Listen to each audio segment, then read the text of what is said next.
మిత్రులారా, ఒక క్షణం ఆలోచించండి. ఈ ప్రపంచంలో అనంతమైన విశ్వంలో మన ఉనికి ఎంత? అసలు ఈ సృష్టికి మూలం ఎవరు? విద్వేష సాహిత్యంలో మునులు సూత మహాముని అడిగిన ప్రశ్నలు కేవలం వారి సందేహాలు మాత్రమే కాదు, అవి కొన్ని వేల ఏళ్ళుగా మానవాళికి వేధిస్తున్న ప్రశ్నలు. ఈరోజు మనం శివలింగం తత్వం గురించి, ఆ పరమశివుని రూపం లేని వారు లేక రూపం ఉన్నవారా అనే పరమ సత్యాన్ని తెలుసుకోబోతున్నాం.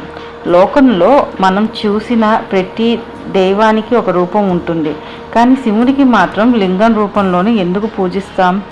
ఇక్కడే అసలైన రహస్యం దాగి ఉంది.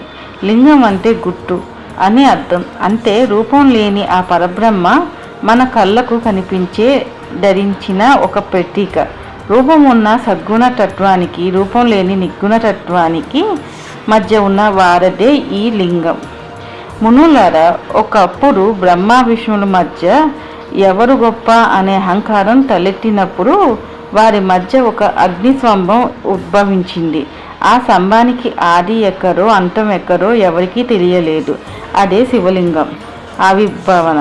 అనంతమైన జ్యోతిని చూసినప్పుడు వారికి అర్థమైంది, అహంకారం ముందు జ్ఞానం నిలబడదని. మనం శివలింగానికి అభిషేకం చేస్తున్నామంటే అది కేవలం ఈ ఒక రాయికి చేస్తున్న పూజ కాదు.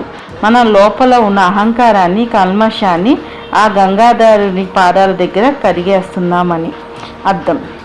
పంచాక్షరి మంత్రం అంటే ఓం నమః శివాయ అనే 5 అక్షరాలు కేవలం శబ్దాలు కావు. అవి మనలోని పంచభూతాలకి శుద్ధి చేసే శక్తి కిరణాలు. శివుడు ఎక్కడో కైలాసంలో లేడు. ఎవరైతే తమలోని అజ్ఞానాన్ని వదులుకొని సర్వజీవులను ప్రేమతో చూస్తారో వారి హృదయంలోని ఒక శివాలయం.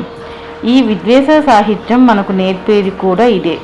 ఒక భక్తి అంటే కేవలం ఆచారం కాదు, భక్తి అంటే ఒక పరివర్తన. మిత్రులారా, మనం భక్తిని కేవలం పూజగా చూస్తాం, కానీ శివపురాణం చెబుతుంది భక్తి అనేది ఒక క్రమశిక్షణ, అదొక నిరంతర ప్రయాణం. విద్వేష సాహిత్య సూత మహాముని ఇప్పుడు మనల్ని మరో అద్భుతమైన రహస్యం వైపు నడిపిస్తున్నారు. అదే ముక్తి పొందే మార్గం. మీరు ఎప్పుడైనా గమనించారా? మన చుట్టూ ఎంతమంది ఉంటారు, కానీ కొందరి ముఖంలో మాత్రం ఒక తెలియని ప్రశాంతత కనిపిస్తుంది. అది ఎలా సాధ్యం? మహామునులు చెబుతున్నారు, శివతత్వం అర్థం చేసుకోవడానికి 3 మార్గాలు ఉన్నాయి: శ్రవణ, కీర్తన మరియు మననం. వినడం అంటే కేవలం చెవులతో వినడం కాదు, ఆ మాటలు మీ ఆత్మను తాకాలి. శివలీలను వింటున్నప్పుడు మీలో ఒక మార్పు మొదలవ్వాలి.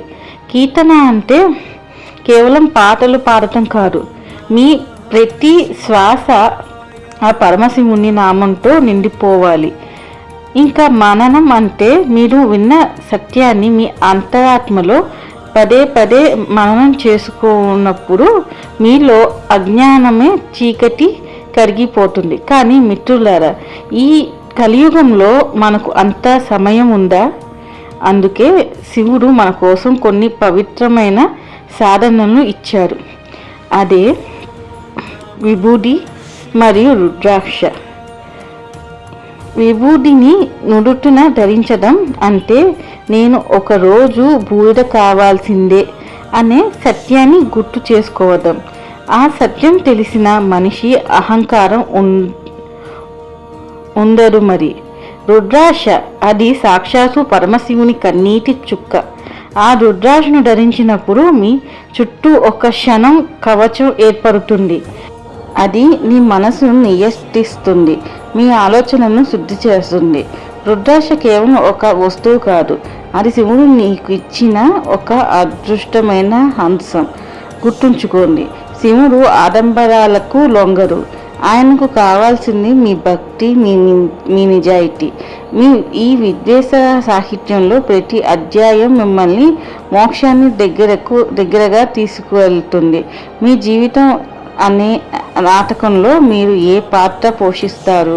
మీ మనసు ఆ మహాదేవుని మీద ఉంచడం, వచ్చే భాగంలో రుద్రాక్షలో రకరకాలు ఏముంటాయని, ఒక రుద్రాక్షం వెనుకున్న పరమార్థం ఏంటని విద్వేష సాహిత్యం ముగింపులో సూట్ట మహాముని చెప్పిన ఆఖరి రహస్యం ఏమిటి అనేది తెలుసుకుందాం.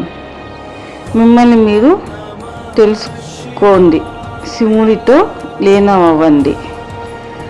రుద్రాక్ష ఇది కేవలం ఒక చెట్టు విత్తనం కాదు.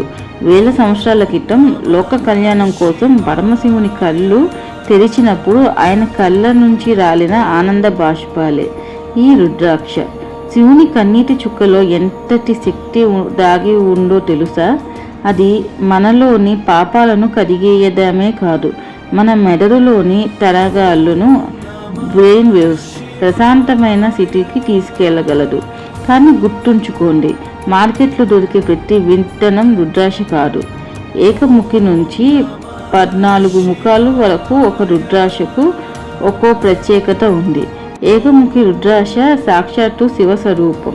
అది ధరించడం వారు ఈ ప్రపంచంలో దేనికి భయపడరు. అదే 5 ముఖ రుద్రాక్ష పంచముఖి. అది మనలోని పంచేంద్రియాలను అదుపులో ఉంచి మానసిక శాంతిని ఇస్తుంది. చాలామంది అడుగుతుంటారు, రుద్రాక్ష ధరిస్తే మన జీవితం మారిపోతుందా అని. మిత్రులారా, గడియారంలో సమయాన్ని చూపిస్తుంది కానీ కాలాన్ని సృష్టించదు. అలాగే రుద్రాక్ష మీలోని దైవత్వాన్ని మేల్కొల్పుతుంది కానీ సాధన చేయాల్సిన మాత్రం మీరే.